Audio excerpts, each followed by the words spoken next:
What's up, guys, gals, and non-binary pals? Welcome back to the Fangirl Files podcast. I'm Sabrina.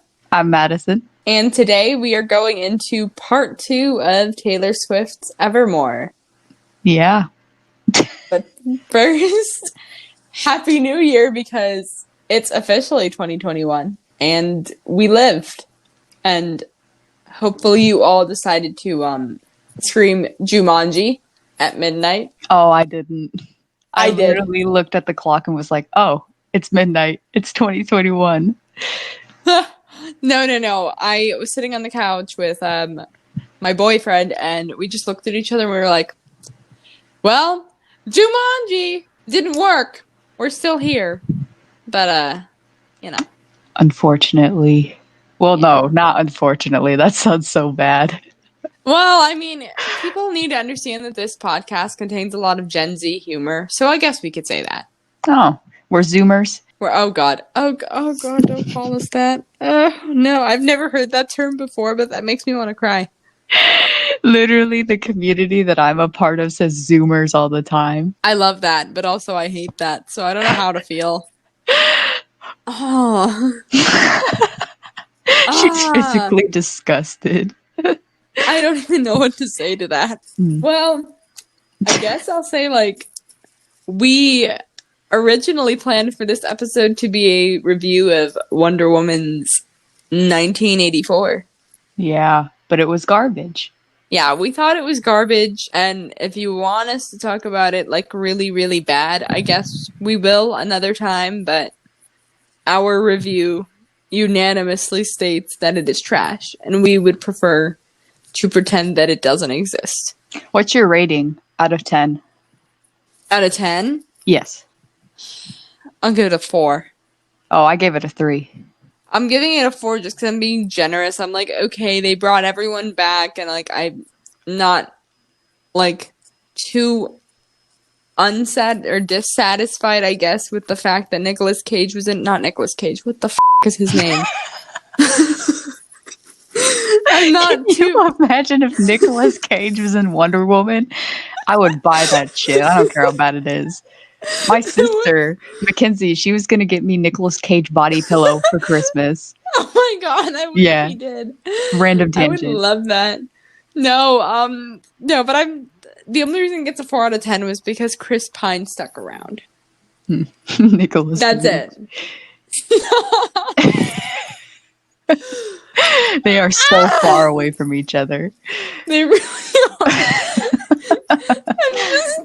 We record this podcast at night, and we're both tired, so. Yeah. And Madison is intoxicated, so. I've had a little bit of wine. I'm not intoxicated. Not yet, anyway. It's okay. Oh, true. I'll get another serving of it.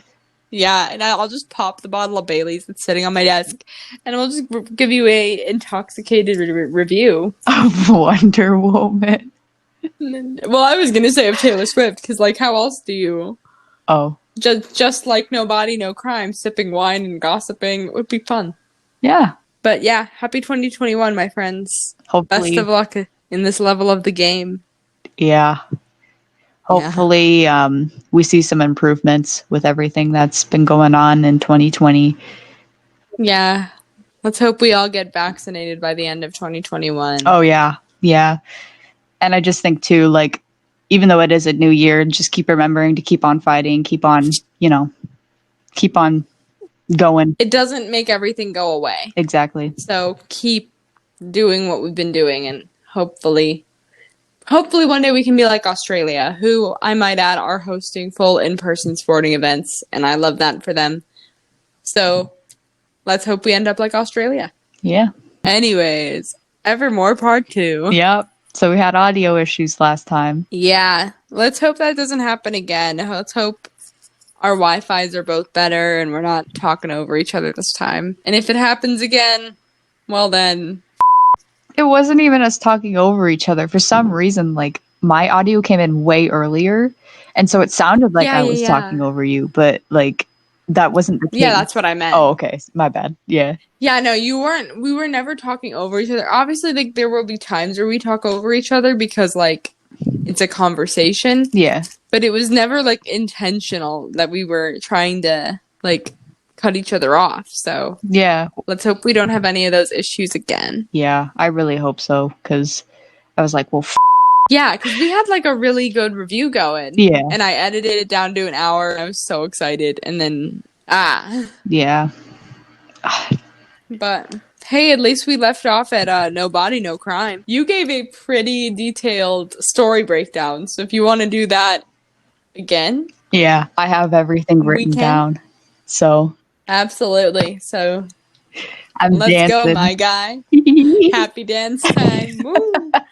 Here in the studio today, we are very comfortable with the energy we have created in the studio today. Yeah, it's very calm. I don't know why. It's the wine. It's the wine.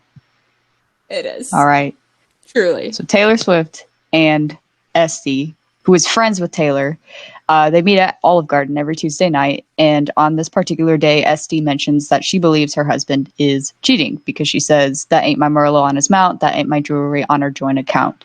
So she plans to call him out because of the infidelity. And then Esty isn't at the regular Tuesday session.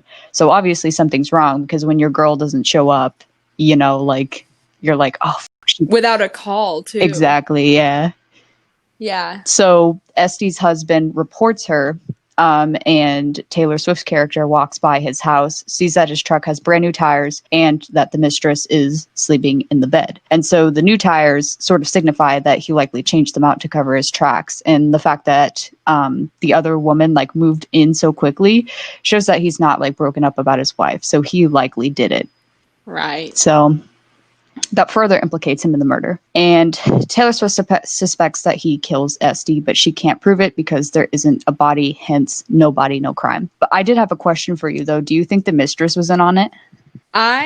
Yes, on Esty's murder, absolutely. And there's, like, nothing in the song to indicate that, other than the fact that, like, she did move into the house so quickly. Yeah. Like, she's sleeping in Esty's bed. That's what I was thinking. Yeah, like, as Taylor Swift says, like, it's kind of rubbing her the wrong way that she's already sleeping in Esty's bed.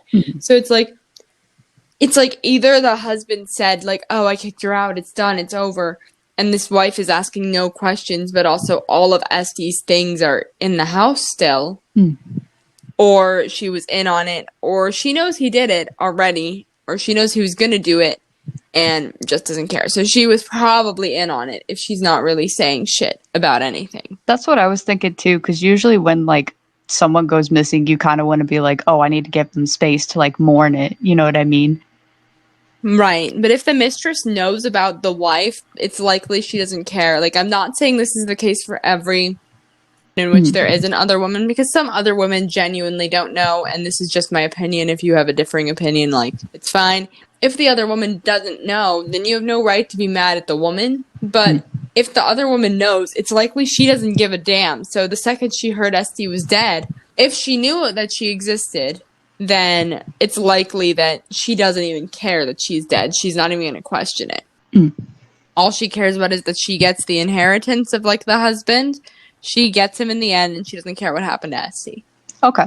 So after the mistress moves in, it's obvious that Taylor Swift kills Esty's husband, and she definitely isn't going to get caught because she says, like, good thing my daddy made me get a boating license when I was 16. So she probably dumped him in like uncharted waters, and so law enforcement again won't be able to find the body. And Taylor Swift also states, I've cleaned enough houses to know how to cover up a scene. And she also has an alibi because she says, like, good thing Esty's sister's gonna swear she was with me. So oh, and then the mistress also took out a big life insurance policy, which Sabrina mentioned earlier. So that looks sus. And so the police are probably focused on the mistress rather than with Taylor Swift, which means that, which the line, they think she did it, but they just can't prove it. And then she thinks I did it, but they just can't prove, or she just can't prove it. Yeah, I think that change up at the end was really powerful because, like, the entire song is so repetitive, you know? And then it's like, I think he did it. She thinks I did it, but I think, or no, what was it? It's, she thinks I did it. And I think that was just the most powerful part of the song because it was like, it snapped me out of like the rhythm and I was like, oh, And then, like, that just signifies if you hadn't caught on to, like, what Taylor was saying in the bridge before, you now know that, like, she's the one that murdered the husband. Did it remind you a little bit of old school Taylor? Is my question. Yeah, with Like like a the little banjo. bit. I think it's so relaxing and like just reminiscent of old school Taylor, but like also very, it tells so much more of a story than her old stuff. So it like is reminiscent of it, but it's definitely not like anything she's done before. Like this is literally a crime novel. Yeah, and that's what I liked about it too. And when I was first listening to the song, like I was more focused on like pulling apart like the steps and everything like that. And now I'm thinking Yeah. about it and the fact that it could likely be from an older time period because like Right. from what I know about like forensics, it's advanced within the past few decades to the point where you could literally leave like a single strand of hair and you can get indicted. So Yeah. the fact that like Taylor's character was able to get away with the murder so easily basically implies that this is just within like older times, I guess I should say. Yeah, and I think she wanted to give it kind of like a saloon vibe or like because she's talking about Olive Garden, so I'm assuming it's probably not 1930. You know, it's probably a little bit later at least. But it's like very clear that these people are very high class. Like if the husband's life insurance policy is that huge, he's obviously like not a schlump by any means. True. So clearly they're very high class, but it was just so like the imagery of this song from beginning to end is insane. I think my favorite part was when she said, "Thank goodness my daddy had me take out a boating license when I was 16 and I've cleaned up enough houses to know how to cover up a scene." Like that was my favorite part of the song.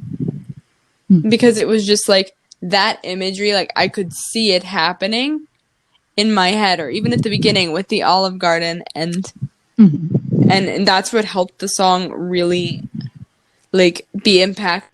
If it was about nothing, I don't think anybody would give this song a second thought. Yeah. And I think it's also impactful too because like it's basically revenge against someone who shouldn't be out on the streets and things like that. And I think as like women in general, like we have this shared experience to where like, you know, sometimes we get harmed by men and we don't receive justice from the law enforcement and from the system because like we deserve it, and like that whole mindset of like victim blaming Right. and rape Yeah. culture and things like that. So I think that's really empowering because it's showing, I think that's why it's common too, because it's just showing women being able to band together and create like their own justice. Right. Like, and it's not even necessarily rape culture, because in the song, I don't think there's much evidence that Estee's husband has raped her, but it's Yeah. also just the concept that he is cheating on her. When it's a man cheating, everyone is thinking, okay, well, maybe the woman isn't satisfying him, or maybe the woman isn't doing this or that for him, and like maybe he just wants to be happy. And people are more forgiving of men when they cheat than women. So I think it was really nice to see like the unity of like women in that song. Yeah, banding together, giving each other alibis, and yeah, it's like, okay, I'm gonna get my justice for this situation, because it's also like it shows friendship, because Taylor Swift murders her friend's husband. It's not like he cheated on her. Yeah. She's getting justice for the friend that deserved better. Yeah. Which is, it kind of reminds me of a Carrie Underwood song. I believe it's Church Bells or something. I haven't heard the song, but I did hear when I was like researching this song that Carrie Underwood did a song similar to this one. Yeah, that one is about like an abusive marriage, and the guy ends up dead at the end. So it reminded me of that too, and I love that song.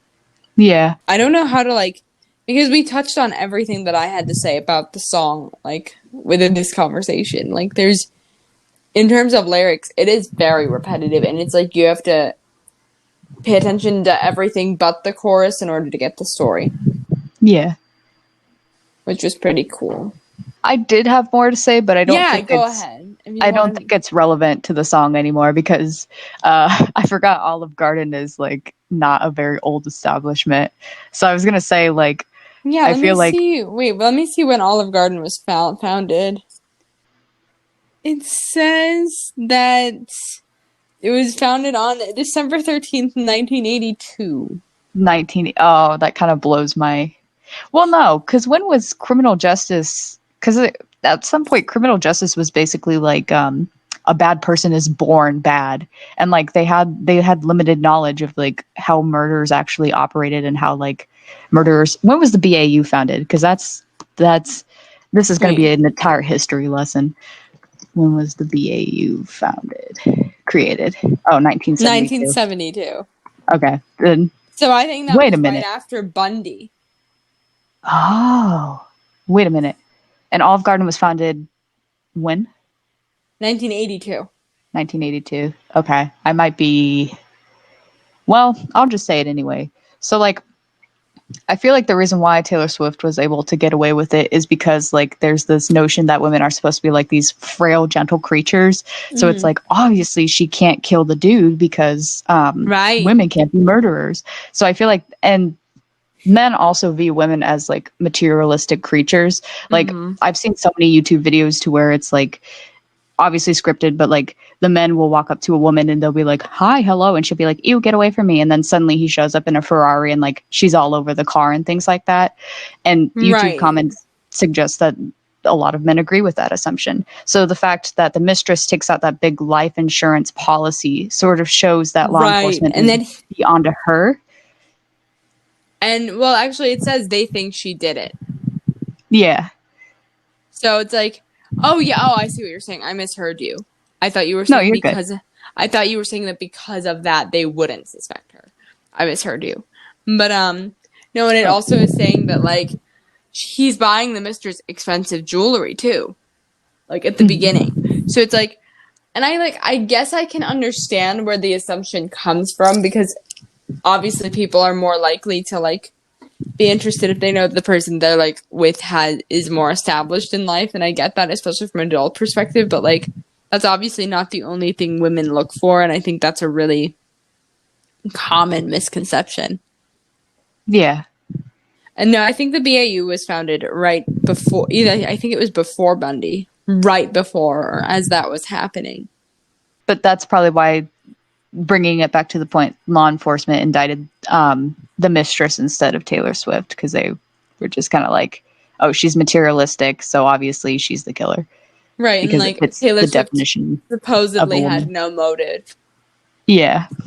Supposedly. But, and it's also like, that's a common misconception about women in general too, is that they can't be murderers. Yeah, and that's, yeah. I think the only case recently that I've heard of, I know that there are hundreds more that I've like, but that I've really studied is the Jodi Arias case because it's also local. I've never heard of it. The Jodi Arias case was this woman had been broken up with by her boyfriend, and so she would like sit outside his like house and like watch him and make sure he wasn't having other girls over.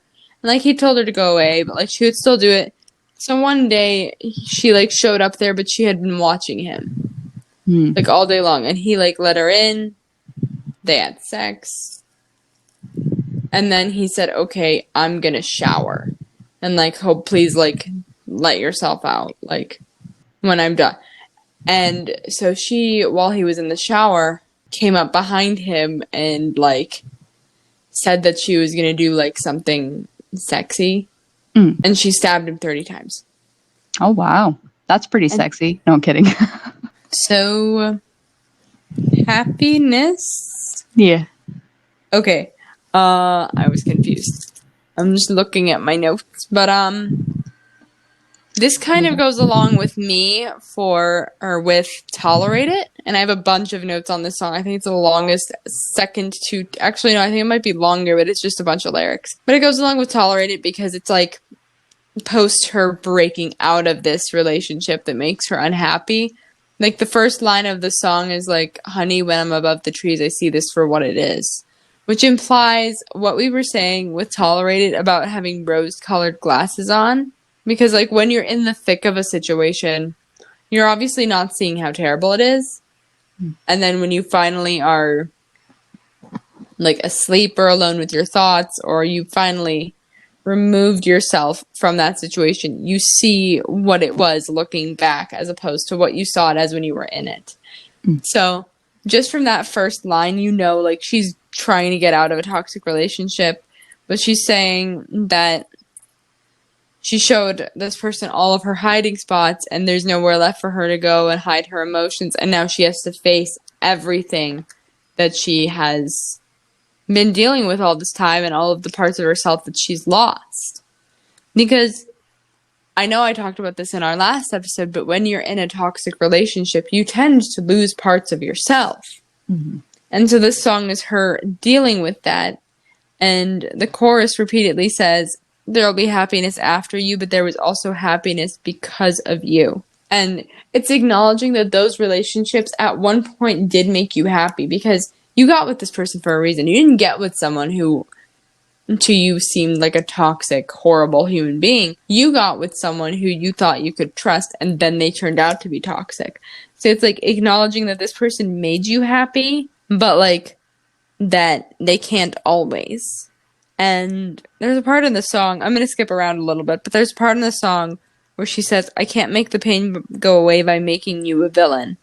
And I think that that's important to acknowledge, is that this entire song is saying basically like, I will get over you, but I have to acknowledge that you at one point did make me happy, and I release you. But I can't forgive you, at least not right now. She also says, I can't face reinvention because I haven't met the new me yet.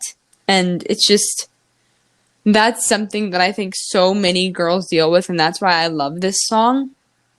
Is because after you go through a painful breakup, your task, or anyone's task, is to kind of look at yourself in the mirror and say, okay, what did I learn and who do I want to become because of this? But people think that's easy. And Taylor Swift is saying, like, no, that takes time.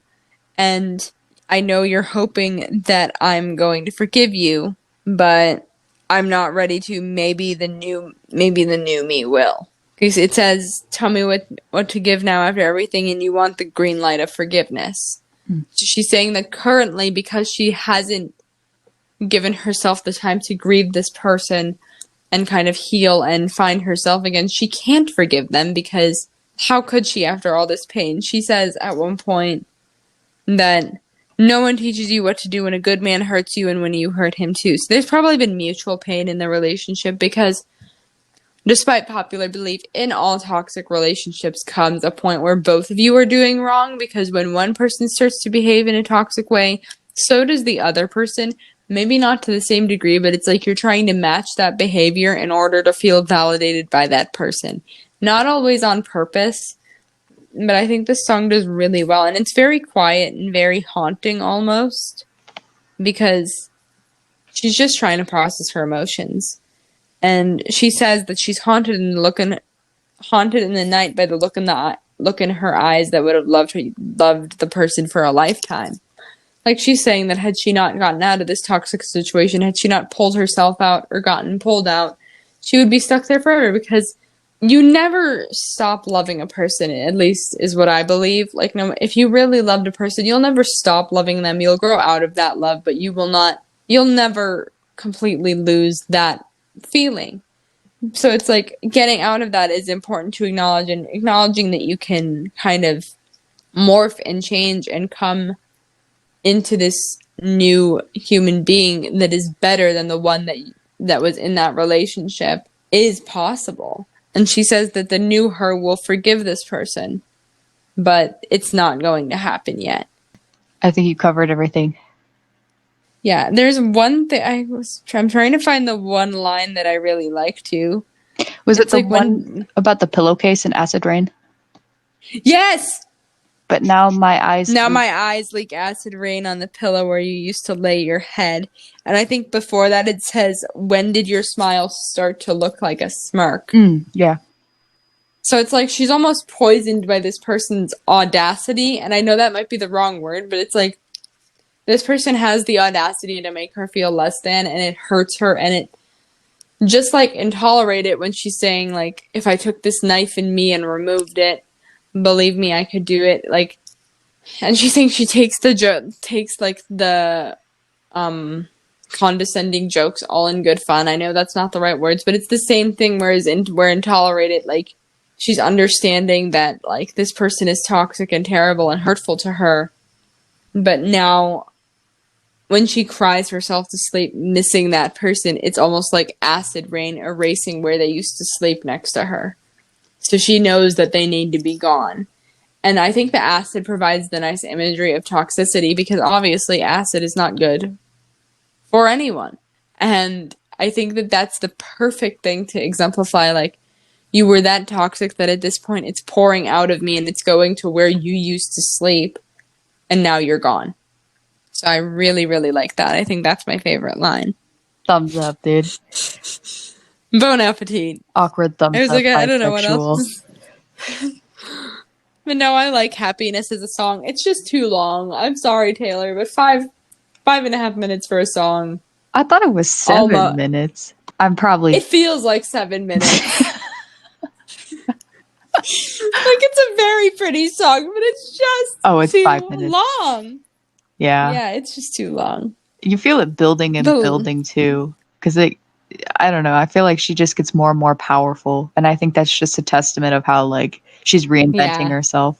And it's like, she's currently in a relationship that brings her a lot of joy. So obviously this song isn't about Joe or her relationship with him. It's about, like, something that she's gone through in the past or someone she knows. You know, I think some people, or I guess I'm going to argue this. I haven't seen this theory, but, like, I guess I could argue that it's about Selena Gomez and Justin Bieber. If it's about another person, if it's not something that Taylor has experienced in her personal life, her and Selena Gomez have been good friends for about 10 years. Maybe a little more, because they both became friends when they, like, started dating the Jonas Brothers. Yes, I know this information because I was obsessed with the Jonas Brothers. However, like, she's seen Selena through every up and down of her relationship with Justin Bieber, which, again, lasted for 9 years, on and off. Like, it was insane how long this lasted. And obviously, she's been very candid in her album Rare, if anyone has listened to that, about how difficult it was for her to move past that relationship. And, like, I think that this song, in a way, could be a testament to Selena Gomez, like, urging her to acknowledge, like, or not Selena Gomez, but, like, Taylor urging Selena to acknowledge that, like, there was happiness in this relationship, like, you stayed in it for 10 years, but also there was a point where it became toxic, and now you don't have to forgive, but you should move on. Yeah. I was trying to look for Lose You to Love Me. I was trying to look for lyrics that talked about reinventing herself, but I think that's a good testament to your theory, because she's talking about healing. I mean, the entire song is about, because it's like, the entire song is, I had to lose you to find me. Yeah. Oh, that's true. So it's, yeah, and that's actually my cry. That and Tolerated are my cry songs. I can't listen to Lose You to Love Me unless I want to bawl my eyes out. So, no, I think, and that's something I came up with on the fly. That's not even in my notes, but I think that's definitely what it could be. It could be, yeah. Definitely. Yeah. Definitely. Because it's something that makes me want to cry. So I'm like, no, if it's not about her, and it's obviously calling me out, it's probably about Justin Bieber. I think it's so important for people who are getting out of relationships like that, just for them to know that there's light at the end of the tunnel. Like, no matter what's ending, you're always going to find something better. Like, I know we talked about this in, like, the last episode when I got a little candid about my relationship, but, like, this song very much encapsulates how I felt, like, leaving a toxic relationship. And it's, like, been years since, like, I left that relationship, and then there's still healing that has to be done. And this song, like, reminds you of that. But also, it was very nostalgic for me because I found the light at the other end of the tunnel. Yeah. And it's like, it proves to you, like, it's just validating for those of us who have been through that to see that, like, you can forgive a person, but it will forever be something that you have to deal with, and it's constant and evolving, and it's just beautiful. It was just a very long song, so it's very hard to analyze, but I think it's gorgeous. Yeah. I mean, I feel like we all can, even if it's not romantically. Right, I think we were saying that in our original recording. Like, it doesn't even have to be a romantic relationship. It can be familial, it can be friendship. It's like there's always going to be some sort of toxic relationship in somebody's life, and this song just teaches you how to deal with that. Yeah. Or like reminds you of the fact that like you can deal with it. Dorothea, I don't know why it's lower on my notes than Coney Island, but like I really like the vibe of Dorothea, but also it wasn't my favorite song because I can't relate to Dorothea. Because it's very much so about the childhood lover from 'Tis the Damn Season. 'Tis the Damn Season, yeah. Or it's like how in 'Tis the Damn Season they're talking about how like she would love to go back to this person if like they would have asked, or like they reminisce about them after moving away into like a bigger city, probably getting famous. And now it's from the other person's point of view, so it's not from, but it's probably Taylor's point of view now. It's probably from like the love interest's point of view, because it's like basically saying like this person's saying, I've got nothing but well wishes left for you. It's never too late to come back to my side. Yeah. And it's like this person talks about Dorothea and knows that she feels like home and like she wants them back. But like at the same time, this person is nervous that Dorothea isn't herself anymore. And I think I was saying last time that it could very well be the same person that she talks about in You Belong With Me. Oh, because under the bleachers. Yeah, it says, are you the same as you were under the bleachers? And then it's like she wears short skirts, I wear t-shirts. She's cheer captain and I'm on the bleachers. So it's like, it could very well be that friend they could have, or that love interest, and they could have let each other go. And now he's kind of singing to her like, are you the same? Like, I hope you come back to me, but if you don't, I know you'll go on with the show. And it's just very, it's not like, he's not upset with her for leaving him. He's very much so, I'm happy for you, and I'm really hopeful that you're the same person because I love you and I want you to come home. But if not, I wish you the absolute best in life. Yeah. And it's really refreshing because there's not a lot of love songs like that. It's usually the scorned woman or man, or like the sad ballad of like, I wish you would come back to me, or it's never like a well-wishing farewell, and that's what this was. Yeah, and the cutest line from that song is from You I'd Buy Anything, because it shows that he's really supportive of her career and that he's not really willing to make her get rid of that to stay with him. And I think that's really refreshing to see, because even though our generation is starting to get rid of that notion that the woman should stay home and that she can't work and take care of the family, there's still little bits and pieces of that rhetoric within our society. So that was really sweet for me to hear. Yeah, they're starting, but it's still very much a stereotype where it's like a lot of men, especially younger men too. I don't think it's as much of a problem with older men these days, because like even looking at my dad, who was born in the late 50s and grew up in like the 60s and 70s, he's very much so like wanting us to be successful, and he's not threatened by like ours, or like he says that anyone would be like considered lucky to have someone as successful as us. But like at the same time, there are so many younger guys who have been taught by their fathers, like, you have to take care of the woman.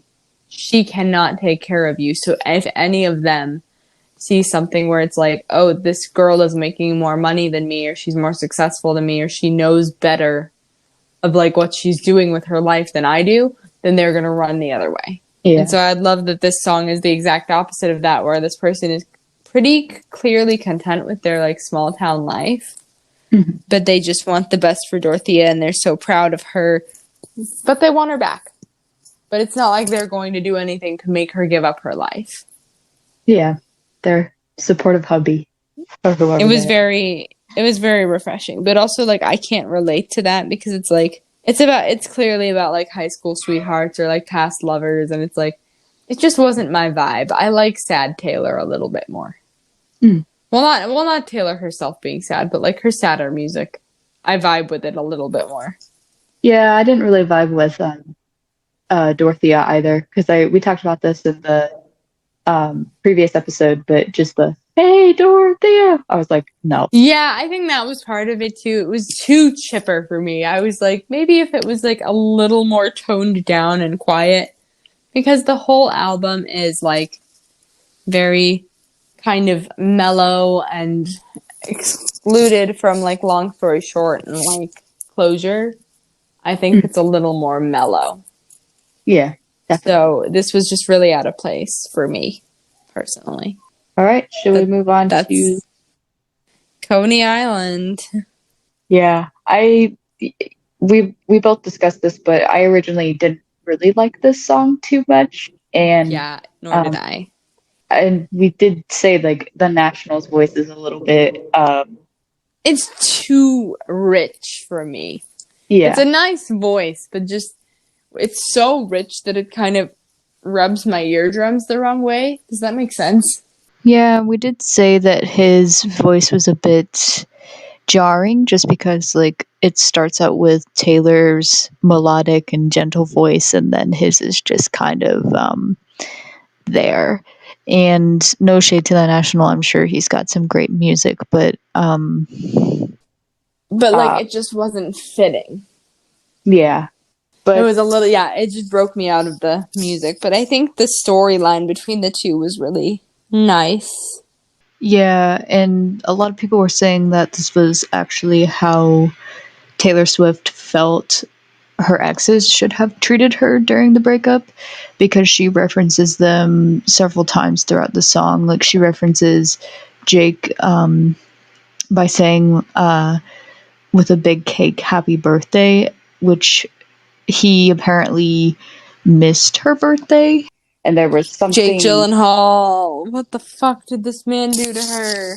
yeah, and there was something for Calvin Harris because the accident I think refers to like a skiing accident that he allegedly got into, and the when I got to the podium, I forgot to say your name, referenced an award ceremony to where he only gave a shout out to the producer and said that like that year had been a really hard time for him when which basically implied that like Taylor Swift was basically behind his like bad mood. Yeah, that was Yeah. actually my favorite line in this song was I walked up to the podium and didn't say your name. Same, because I was just like, oh god, you fucked up, dude.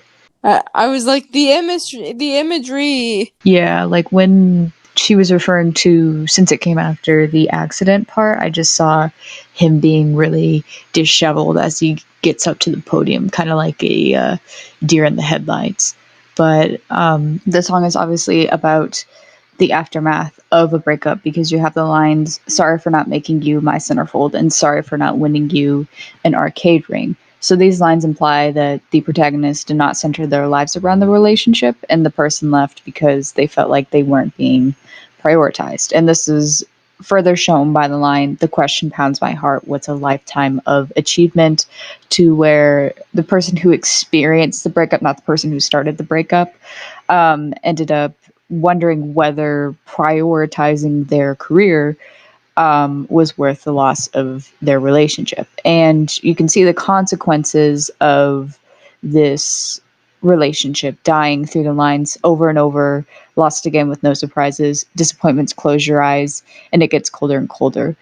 In other words, their relationship is dwindling to the point where the other person isn't really surprised about the broken promises or surprised about their general absence. And that, I think, is the general point to where your relationship truly dies, because I saw this quote that said, when couples no longer communicate with each other, it basically means that the relationship is dead because one of them has decided that it's basically better It's to not keep. even worth fighting. Yeah. Exactly. And since communication is the foundation of all relationships, there's really no reason to keep the relationship alive anymore. Right. And I think like that's something so many people go through too. It's like while we didn't relate to the song, it's like something that so many people could relate to too.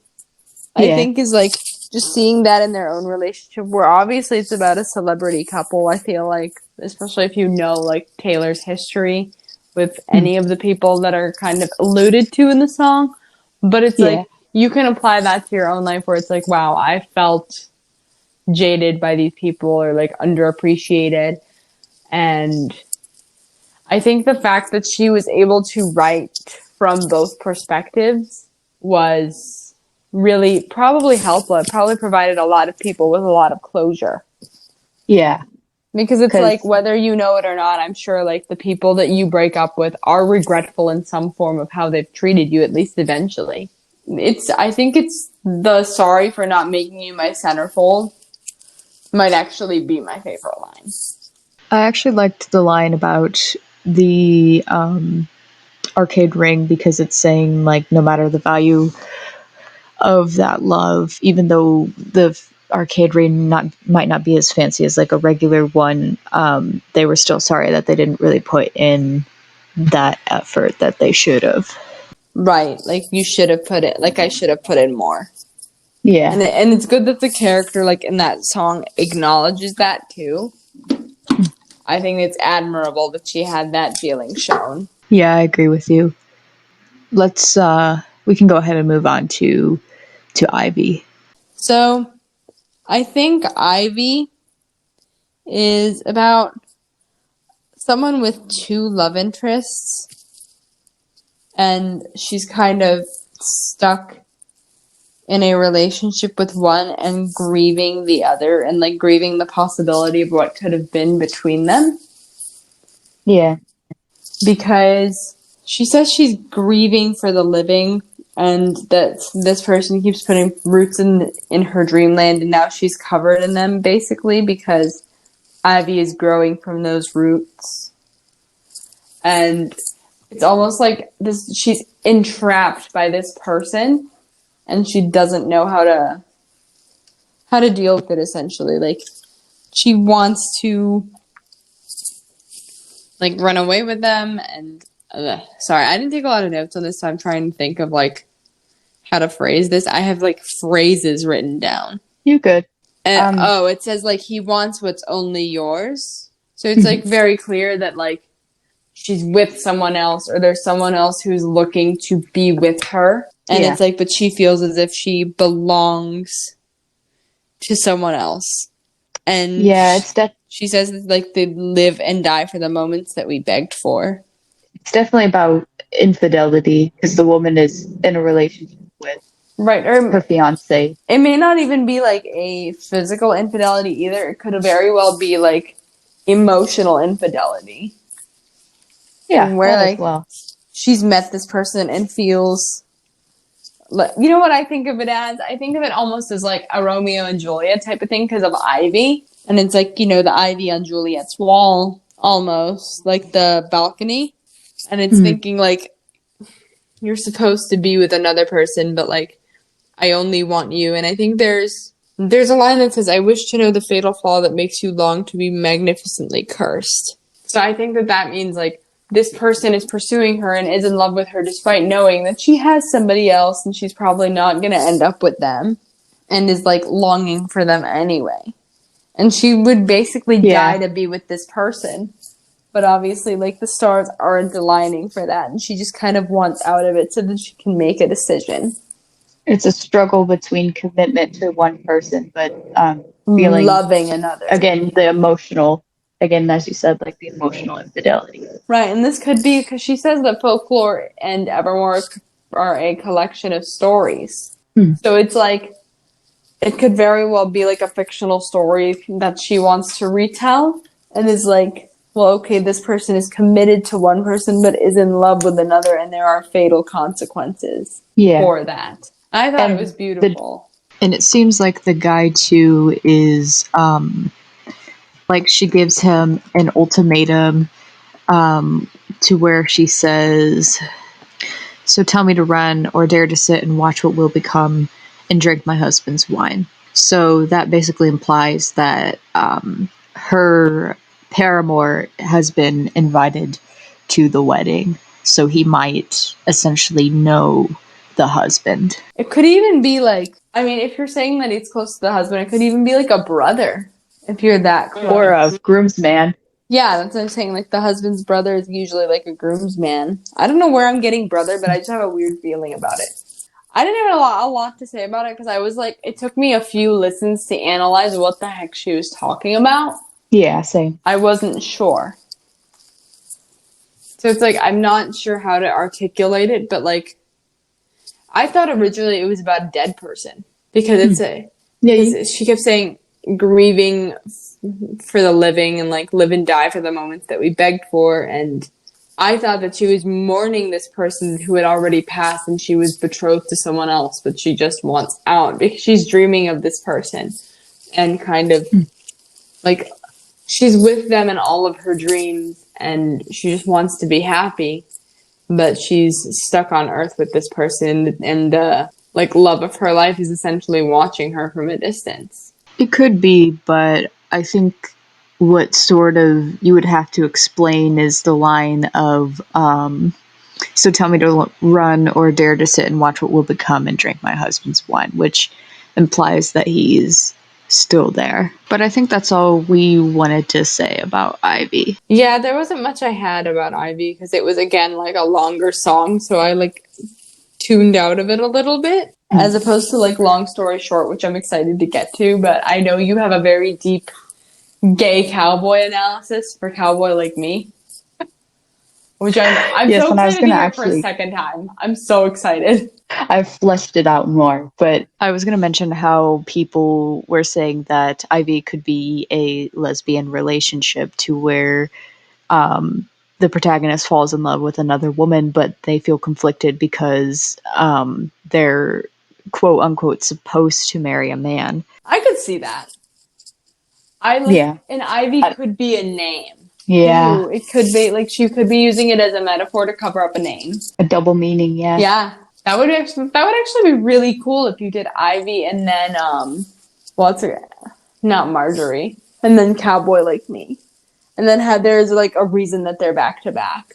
Yeah. I was listening to Ivy a little bit before, but like, this entire album, like, if we need to talk about the way Taylor Swift has been a gay icon for the past year or so, I'm down. See, I hesitate to call Taylor Swift a gay icon because, well, first of all, I don't know if she's not straight, but I think now that we have like more gay people within the industry, I feel like they're more deserving of the title. So we should move from calling straight people like gay icons.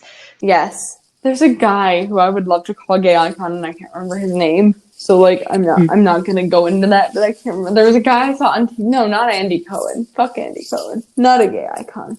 I have no idea who that is. I can't remember who it is. Anderson Cooper in a way is a gay icon. Because I love him because he with his Donald Trump analysis of, being an obese turtle flailing on his back in the hot sun. That's my favorite thing Anderson Cooper has ever said. And the story. And that's it. Like, he deserves everything. Yeah. I was thinking. What were you saying? Freddie Mercury. Yes. End of story. Definitely a gay yes. That is no contest. Ever. Exactly. Oh my god. Well, David Bowie maybe, but... No, Freddie Mercury wins. I love that man. I will campaign for Freddie Mercury to be recognized as the gay icon. Same. Oh my god. It's so sad we're off topic. I was gonna go into something else, but speaking of gay, Cowboy Like Me. Speaking of gay cowboys. Gay cowboys, man. Hit me. Let's go. So I have several reasons as to why I believe Cowboy Like Me is gay. And the first one is the simple fact that the phrase Cowboy Like Me is used, which basically implies that the protagonist is male and that their lover is as well. Yeah. So they could have used cowgirl too. Exactly. Or like cow people. I don't know what the term is for.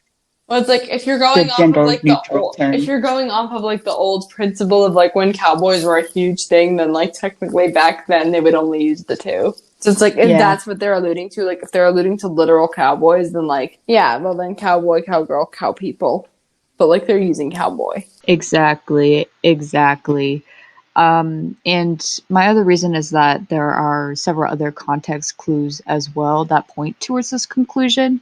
And I kind of wanted to give like a brief like history about cowboys that sort of like help with this assumption. So like most of my research does come from this historian by the name of Michael Lyons, something like that. I'm sorry I butchered his name, but like what he said is that typically cowboy spaces, particularly during the 1949 gold rush of California, were dominated because women were excluded from physical labor like mining, ranching, and hunting. And because of this, men would often house together and take up work that was traditionally left to women, like cooking, cleaning, and laundry, and things like that. And the majority of these communities were also Chinese, Latino, and African, which I wanted to point out because the media loves to whitewash the hell out of history. Right. Like that. But it's also like if they're doing Um, manual labor, if you think about it, it makes sense for in real life for them to be of different race because they would have never had the white men doing that work. True. But like, of course, in Hollywood back in like the 50s, 60s, 70s, when they were making a lot of cowboy movies, they wouldn't have dared cast a cast of color. Yeah. So, Which is shit, absolute garbage. But right, no, Hollywood standards are absolute trash. They are trash. Well, I want to do a whole episode on that, but so that's not a topic for today. But like, no, you're good. I think we should do one about like representation and things like that. yeah, I will go off. It is really important. Me and my film knowledge will start shrieking. But no, continue with gay cowboys, please. Okay. Because I cut you off. No, you're good. It was an interesting conversation. But I also read that cowboys would often express like same-sex affection when they danced with each other. Like one would wear a patch over their crotch to signify like the feminine role, and then you'd have like the masculine role and things like that. So given this history, I think it makes sense that cowboy like me would be gay. And you can sort of see that within the lyrics as well. It starts off, and you asked me to dance, but I said dancing is a dangerous game. And that could be like, again, the way to show same-sex attraction. But in this case, I wanted to focus on the words dangerous game, because dangerous game could imply that the narrator exists within a homophobic society. So by dancing with this other protagonist, he doesn't want to risk imprisonment or being ostracized or being killed just for dancing with each other. And it could also mean that the protagonist doesn't want to dance with this guy because he's afraid of falling for him, which he later states like never wanted love, just a fancy car. And another line is, we could be the way forward and I know I'll pay for it. And a lot of people interpreted this line as the protagonist spending their money for the relationship because it is about con artists and things like that, or the protagonist would end up getting hurt in the end.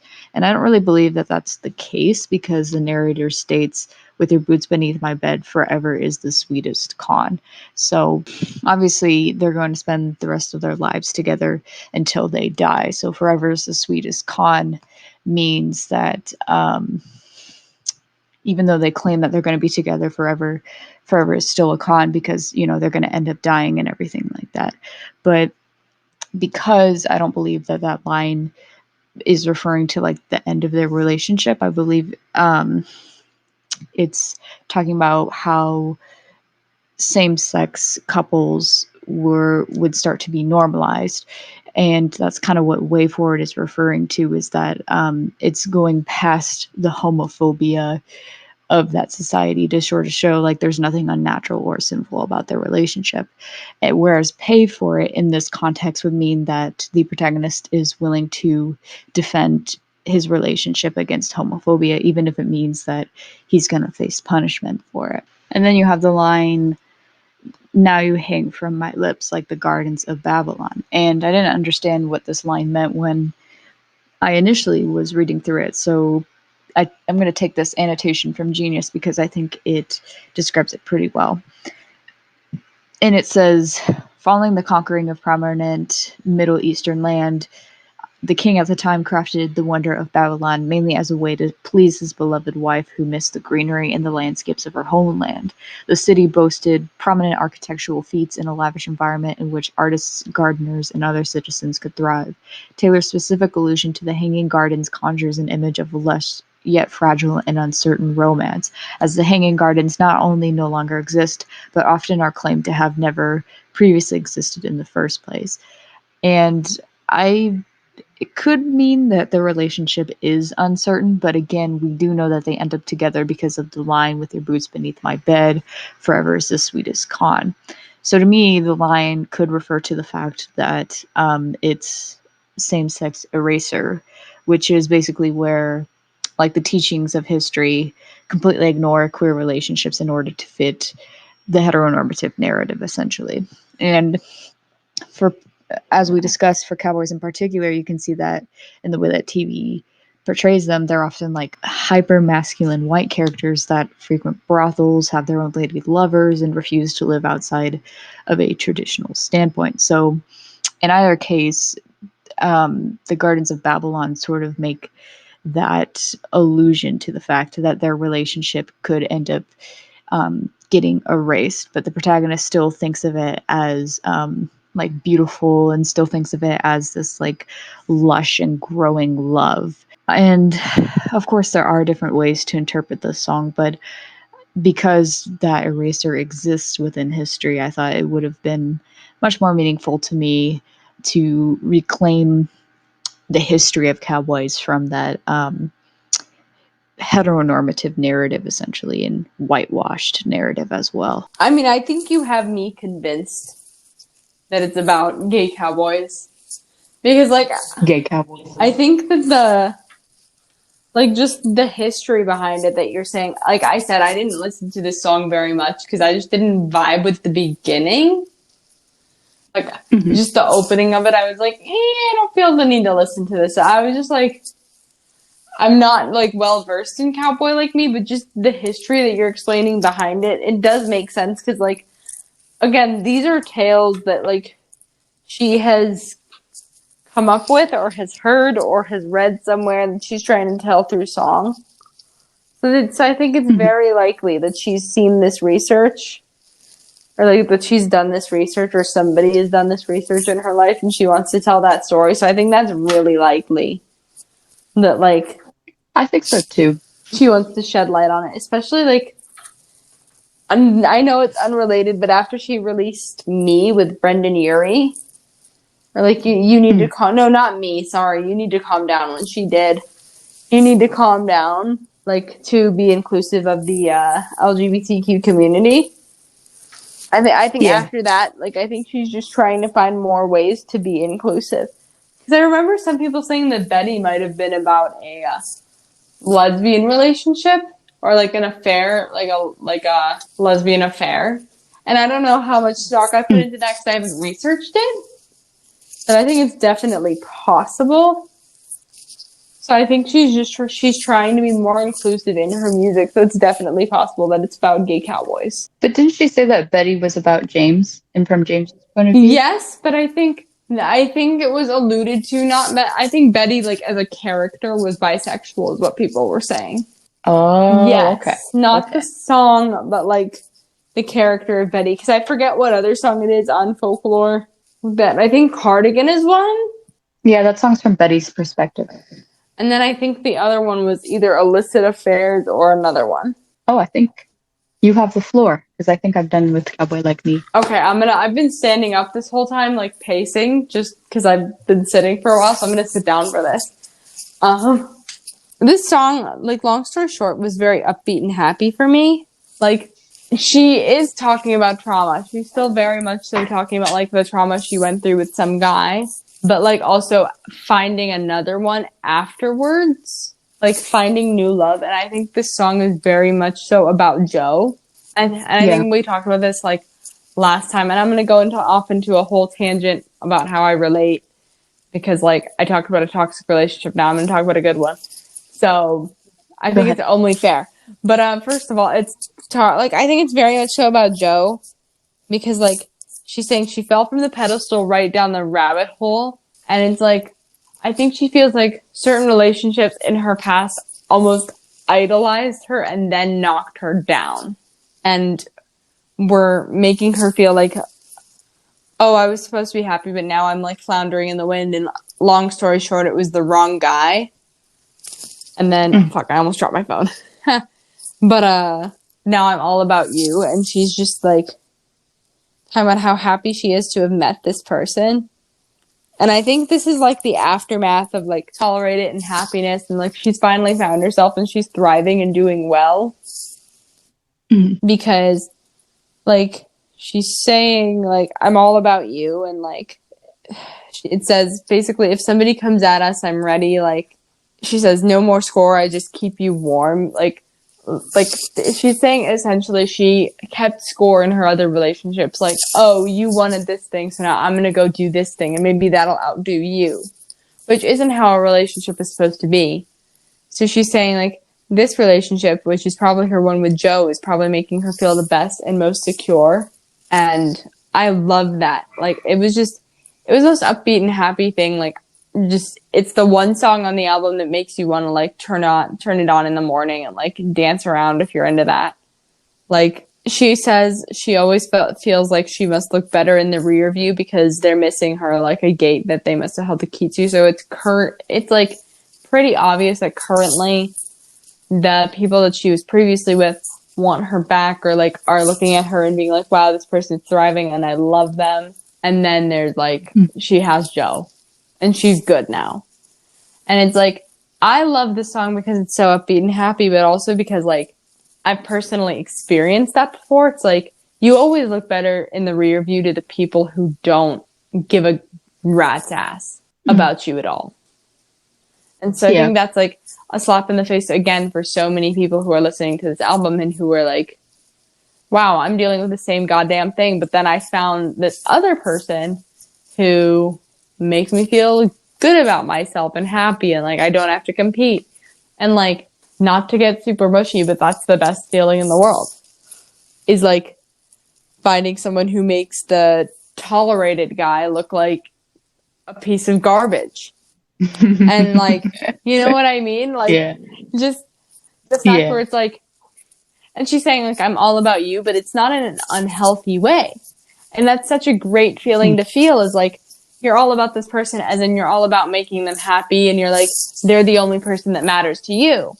And it says like, my waves will fill your shore evermore. So it's like, now that she's met this person, that's where she wants to stay. That's who she's going to protect. And like, at the end of the day, the toxicity and the people that are looking at her in the rear view and who pushed her down that rabbit hole no longer matter.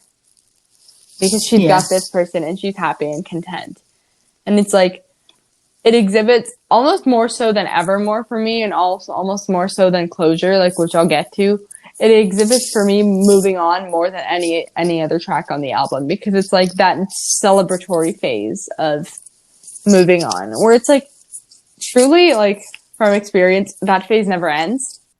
Because you're like, especially when you have someone that makes you that happy, you're just like, wow, I want it life, and I'm doing well, and I'm thriving, and like, I'm lucky to have this person. And I think that's very much the vibe that she's exuding here. Oh, that's so cute. I'm just like, no, this song makes me happy. And like, I could go on a whole boyfriend-related tangent. I shall not. Nobody needs to listen to that. Not today. It's okay. We'll have him on, and then I'll go on the tangent. But do you want to go into Margaery? Because you had some stuff about Margaery before. So Margaery is about Taylor Swift's grandmother, who was an opera singer that kind of helped Taylor Swift like pursue her dreams of music. And it's a very beautiful way to immortalize her grandmother, first of all. And it's also just a relatable song in general about loss and mourning. And the bridge in particular is my favorite part of the song, because the beginning is more so advice, I believe, that like Margaery gave to her. But it starts with the bridge. It starts with the autumn chill that wakes me up. You love the amber sky so much. Long limbs and frozen swims. You'd always go past where our feet could touch. So you can tell in these lines that Taylor Swift is saying that her grandmother is still alive even though she passed away, and that she's sort of immortalized in the things that she loves, particularly like the autumn air, the amber skies, and the frozen swims. And I think we as humans attach like certain passions to the people that we know. Like when I hear like male K-pop groups, I'll think about my sister, or if I'll see like a particular video game, I'll think about my brother. And those associations that we have for people just tend to like live on to when they die. So when you see those objects, you sort of associate it with that person, and you use it to sort of feel closer to them because they're still alive in that aspect. And I also liked the relatability of the lyrics as well. Again, continuing with the bridge, and I complained the whole way there, the car ride back and up the stairs. I should have asked you questions. I should have asked you how to be. Asked you to write it down for me. Should have kept every grocery store receipt because every scrap of you would be taken from me. And those lyrics hit like really hard because once people die, you realize that you could have spent so much more time with them, that you could have absorbed all of their knowledge and time and advice, but you never really realize that until it's too late. And I feel like a lot of people, especially in like 2020, can sort of relate to this song as well, just because how much loss that we've had with COVID and everything. Oh yeah, like I think that was why she chose to write the song now, because I don't know when Margaery died. She passed away in 2003. Okay, so it's been a long time, but I think that's why she chose to write this song now, if she hasn't had it for years already. Or that's why she chose to release it now, because it was just, she's releasing it in the thick of a global pandemic where, like, this country has gone through, what is it, nearly 300,000 dead at this point? And there are so many people who are going through that, the same feelings that she felt when she lost Margaery. And, like, now those feelings are really being spoken in a way that some people don't know how to put to words. Yeah. And I think it's really comforting, too, to hear, like, what died didn't stay dead, what died didn't stay dead, you're alive, because it's sort of telling, like, her listeners that the people that they lost are still there all around them. And again, it's, like, a really beautiful way for her to immortalize her grandmother, because she says, all your closets of backlogged dreams and how you left them all to me. So Taylor Swift is not only accomplishing what her grandmother wanted, but she's also sort of accomplishing her grandmother's dreams as well, because she includes her grandmother's vocals within her song. And I'll include a clip of where that actually occurs right here.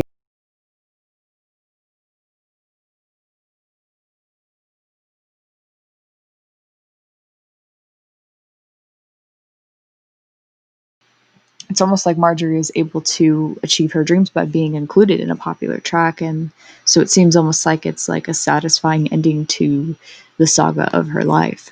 Yeah, exactly. And I was actually watching a video on that, like a brief video on that, like before, and I think it came up by mistake on my like For You page on TikTok or something. And it was basically like her talking about how Marjorie's vocals are in the, how it was like, oh, it was funny that like she ended up singing with me on this song. And the interviewer was like, okay, but how did that happen? And she goes, well, my mom found the vocals and we put them in the back of the song because we wanted to do that for her. oh, that's so sweet. I love that. I do too. She was like, she was just so happy about having done it too, you know, like she just looked so proud. Yeah, well, she probably feels like her grandma's looking down and just like smiling and vibing to the song or something like that, and just being like, I'm included and millions of people have heard my voice now, you know? Right, because that was always something she wanted. She wanted to be she was an opera singer, and I'm sure she wanted to release her own music. And so I'm sure that was really helpful to her. Or not helpful to her, but I'm sure it's really special to her if she can hear it, you know? Yeah. And this is totally off track, but Bon Iver's vocals too. Oh, mwah, chef's kiss. yes. I just love that song in general. No, it made me cry. So that's also one that I don't listen to very often. Yeah, it crumbles me. I remember the first time I like sat and listened to it, I was like, I just had to sit there for a few minutes because I was like, I'm hurting. Because it made me think of my mom. And like my mom is alive and well, but I was like, that's the number one person where I don't think I could stand it. You know? Same here, yeah. So it was like, it just made me think of that. It was like, because it just seemed to me like the way that she wrote this song, like that loss was because I'm thinking back on Taylor's age. She was probably 13 or 14 at the time Margaery passed. So she had her around for a good chunk of her life. So she knew her well. You know what I mean? It wasn't like she died when she was little. And there's videos of Taylor like sitting with Margaery and just younger Taylor like interacting with her grandma. And one scene that comes to mind for me is the one where Taylor Swift is basically like smashing the piano keys and her grandma's just kind of like smiling. Like, hey, look at her, yeah. Yeah, look at her go. Yeah, I haven't seen that actually. I want to see that now. Yeah. It's a very beautiful clip because you can see all the things that Margaery did in her life, and you see like newspaper clips of what she did and just see her living her life. And from what I saw, like she honestly just seemed like such a great woman. Yeah, like of course, like this song was a great way to eulogize her all these years later. And I think it was just kind of the testament of like, look, Grandma, I made it. Yeah. Oh God, I'm gonna get emotional over this. Okay. All right, closure. Let's just. Oh, Jesus Christ. Are you okay? Yes. Closure. I have a bone to pick with closure. It's not a large one, but it's a bone. It's gonna be very brief because the song itself is very repetitive. And it's basically, I think it goes back to, and I'm going to keep referencing Tolerate It because that song is like everything to me. It's going back to that guy. It's like that guy is apologizing. I'm going to say it's a guy. I know in the first recording that we did, I was kind of like, okay, we don't know who it was. Maybe it was guy, maybe it was they, maybe it was a she. We don't know. But like, no, I'm going to say it's a guy because no offense to men. No offense to men. Actually, at the same time, all offense to men. You are all dumb. Therefore, this is about a man. And basically, this man is trying to apologize. And he said... We've been calling out men this entire time. Listen, all Taylor Swift stands do is call out men. All of them. Mm. So... basically, this person sent her a letter, and it's basically an apology letter, and like a letter that's like expressing like we should have closure, we should move on, or like maybe we could be friends, or whatever it is, whatever the hell you say in a closure letter. That's what's happening. Mm. And like, basically she's saying, yes, I got your letter, yes, I'm doing better. Like, you like she's saying, yes, that's happening, yes, this is going on, but it's clear she's not going to answer. She didn't feel like it because she doesn't need that closure. And she even says it's been forever, but seeing the shape of your name still spells out pain. So it's like this person really must have did a number on her.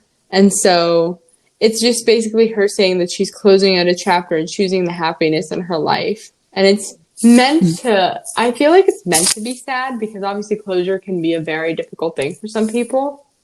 But it's so uplifting because it says she's fine with her spite and she can feel this person smoothing her over, but she's spiteful almost. And she's just like, you're not genuinely sorry. You just want to come out in a positive light and I don't care because I'm doing fine. And I love it. It's too repetitive for me, and like the undertone, like the beat underneath the lyrics kind of annoys me. Yeah, I didn't like closure too much. The lyrics are really good, but like just the underneath, like the beat, I wasn't a fan of. Yeah, there was just something off. Weird. Something it didn't jarring. match. I don't know what they could have done differently, but like it just didn't match with like the tone of the song.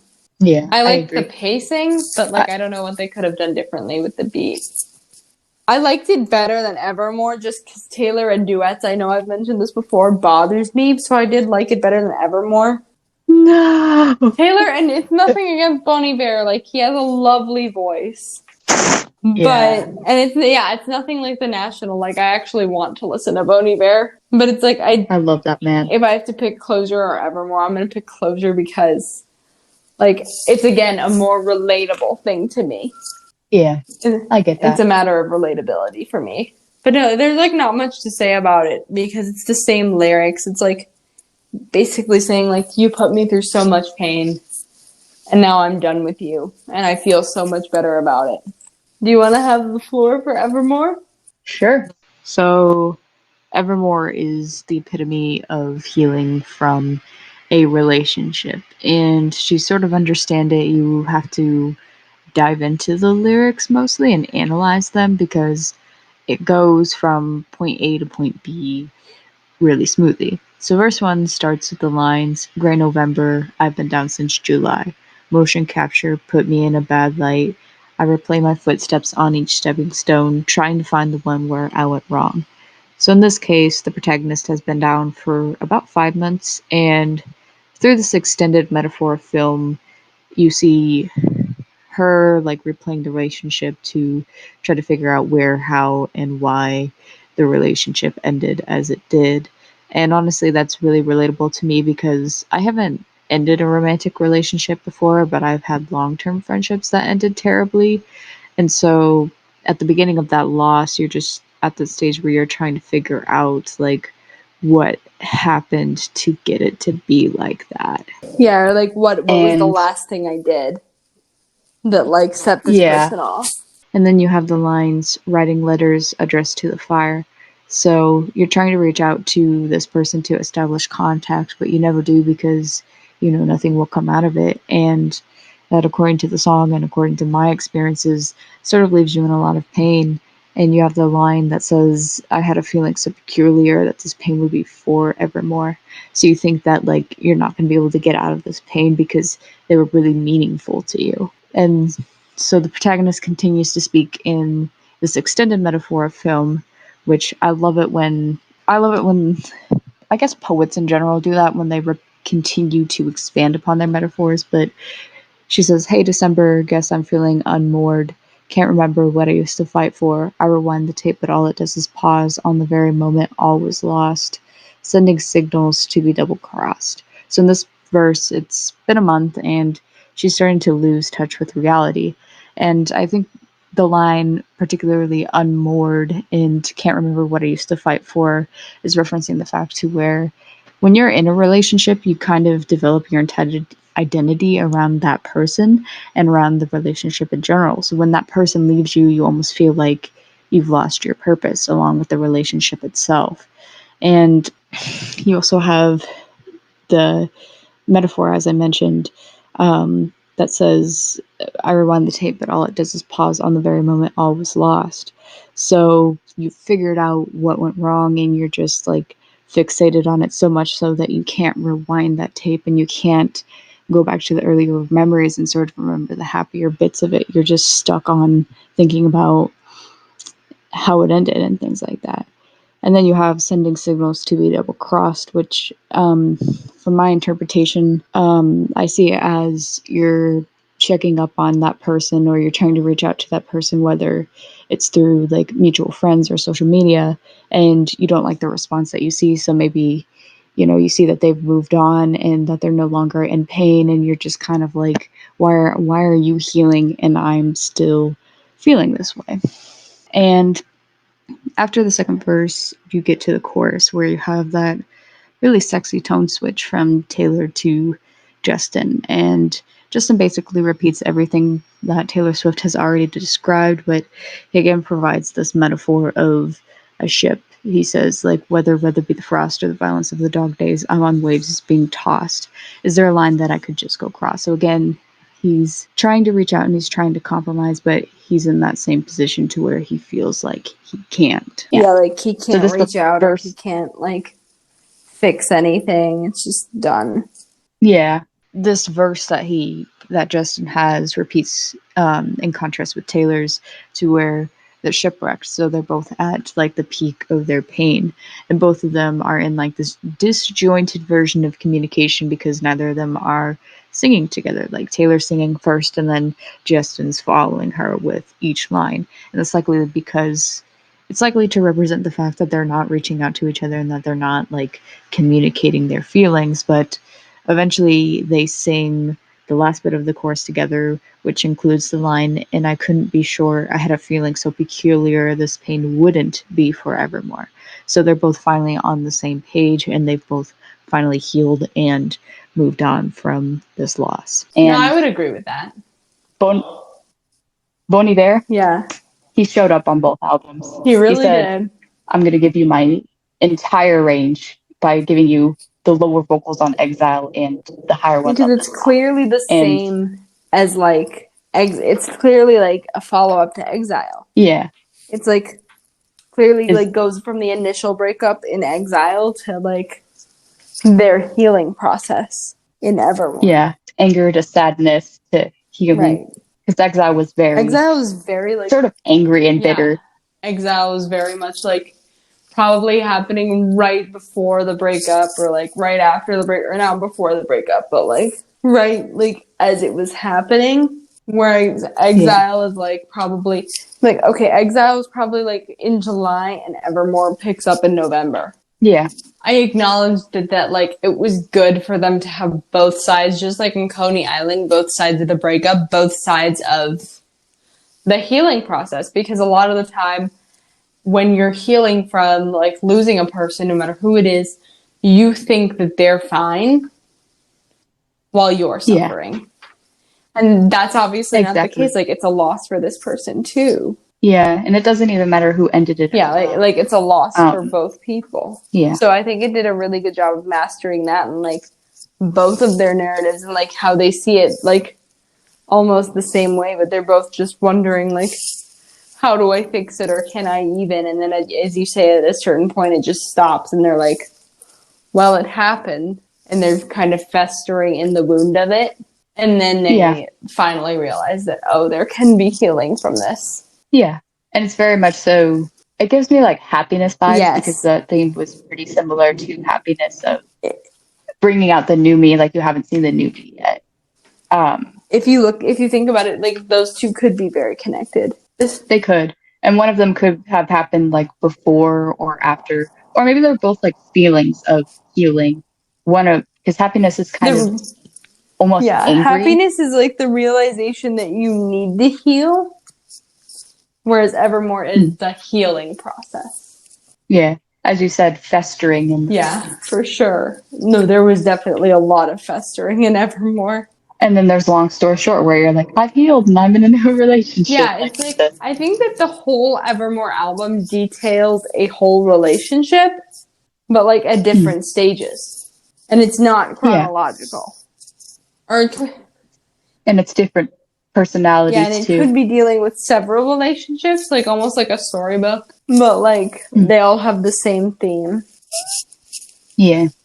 So I think like Evermore and Closure were the nice little bows that like you tie it together.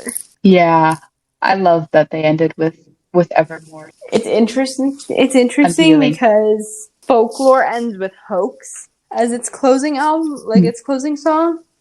And Exile's in the middle. So I think it's interesting that Hoax like ends the album because it's like even just the title difference, it's like you feel jaded and lied to by the end of Folklore. And you feel more heartbroken, whereas by the end of Evermore you feel healed. So like that's an interesting contrast. And I think it really like encapsulates the whole sister record concept.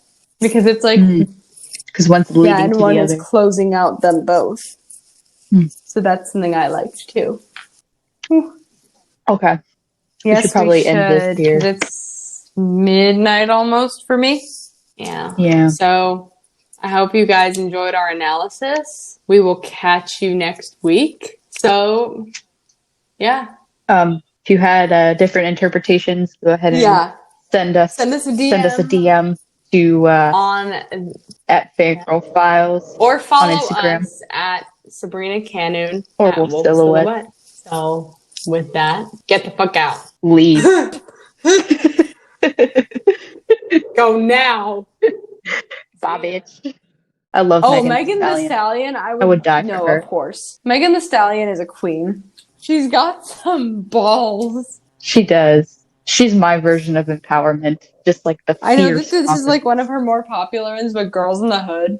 Oh, I love Just that song. there's immediate power in Girls in the Hood. There is just like the opening too, just like being good. I'm a bad I bitch. was I'm like, like, oh shit. yes. Yes, you are, And that's like a queen. big TikTok song too. Yeah, I've So heard that's it why so I'm much on like, it's TikTok. okay. I know it's like one of the more popular ones, but it's truly one of my favorites because of the fact that like she's so empowering. So I'll be on the treadmill, like run to it, like, yeah, I'm a whore, literally, The, which isn't the the virgin case at whore. all. Yes, the virgin whore. Is that my new title now? We're gonna do a podcast episode, The Virgin Whore. And it'll just be you. That would be my like It'll- solo segment whenever you're Oh my too god, busy can to we have like record. code names? It'll just be Can like we have the code names virgin for when whore. we do individual episodes? You'll be the Virgin Okay, Whore yeah. and I'll just be, I don't know. Oh, Queen Petty. You're Queen oh, I Petty in am my Queen phone. Petty. I'm excited. Thank you. I feel honored. You're welcome. I have dubbed the Queen Petty. I feel honored. That makes me Sir Virgin Whore, so I can be your Sir knight. Virgin Whore. Oh my god. I'm down for that.